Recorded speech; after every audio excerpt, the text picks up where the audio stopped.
You already know how we do around these parts. It's the Jose Candelario show. I got Charlie Grady on the phone right now talking about us versus them at Sacred Heart University. What day is this?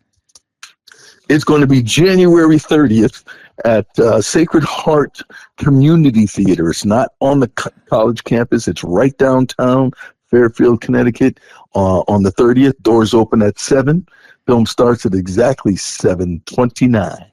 Now tell me a little bit about this project. So this project has been in the works for quite some time, based on what I've been doing in the work in Connecticut communities for a while, working with the reentry space.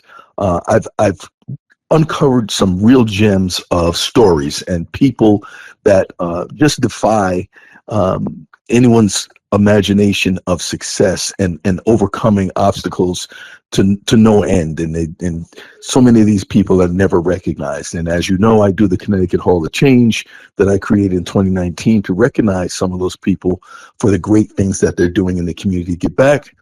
But this film focuses on 3 individuals in particular, and it talks about who really is the good guy and who really is the bad guy. Because at any given moment, the person who is viewed as the good guy, quote unquote, does one thing, makes one poor choice, and suddenly for the rest of their life, they're the bad guy. And quite the opposite, you have someone who has been the quote unquote bad guy in the streets, and when they start to do great things, are they still a bad person or are they a good guy? So it's all about our society's labels and how those labels restrict people and how they move in their lives and how they make a difference in our communities. Some of these people that have been labeled bad people can make a hell of a difference in our communities. Meanwhile, other people who have this title of being a good person, just because they may have never gone to jail, they may have never done anything severely wrong to anyone. Is that really the measure? Are we really saying that people are good and bad solely because they didn't get caught at something?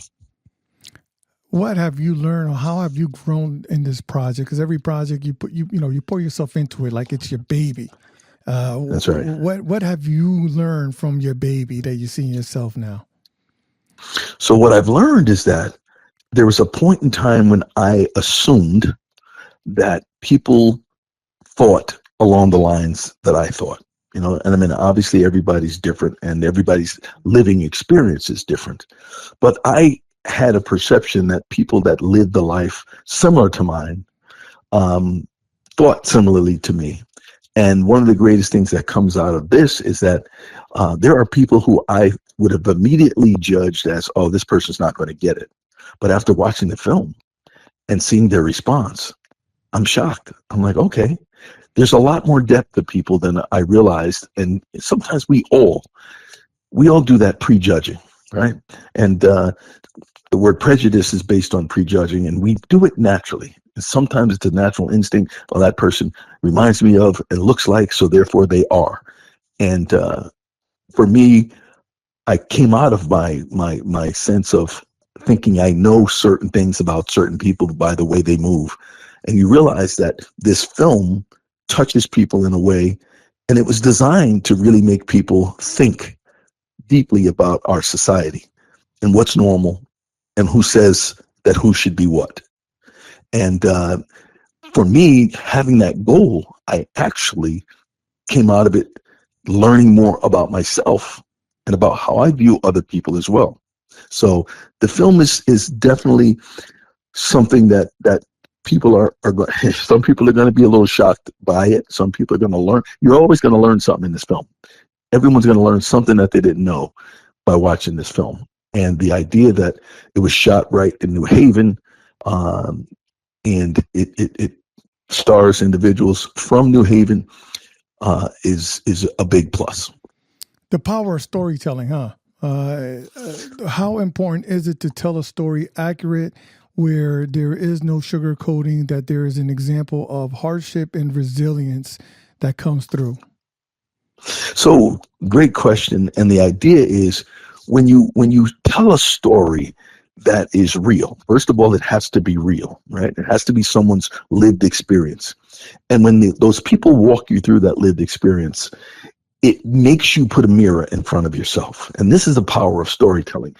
When you hear someone else's life and what they've overcome or what they were privy to, sometimes it's not all negative. Sometimes it's all positive stuff. But at any rate, no matter how people tell their story, you have to put a mirror in front of yourself and say, where do I fit in with that story? Am I someone that could have helped this individual in their time of need?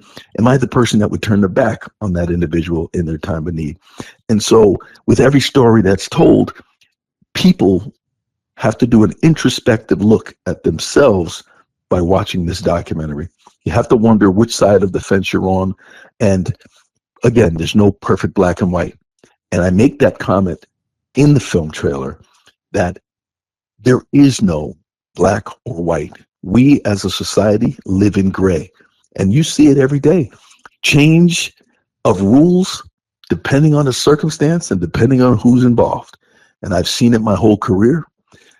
What's good for the goose ain't always good for the gander. And oftentimes, depending on your status and your station in life, you benefit. And someone else who can do the exact same thing, it's detrimental to them. So we're watching it in real time every day. Right now, you turn on news and you see the rules being bent every day. True. Thank you so much for your time, Charlie Grady. I appreciate Us Versus Them has a world premiere at Sacred Heart University Community Theater, 1420 Post Road in Fairfield, January 30th at 7:30 p.m. Doors open at 7. Please be there. Get your tickets right now. Thank you so much for your time, Mr. Grady. Listen, I appreciate you. You keep doing what you're doing, brother. You are the heart and soul of New Haven. I appreciate you. Thank you so much. Bye-bye now.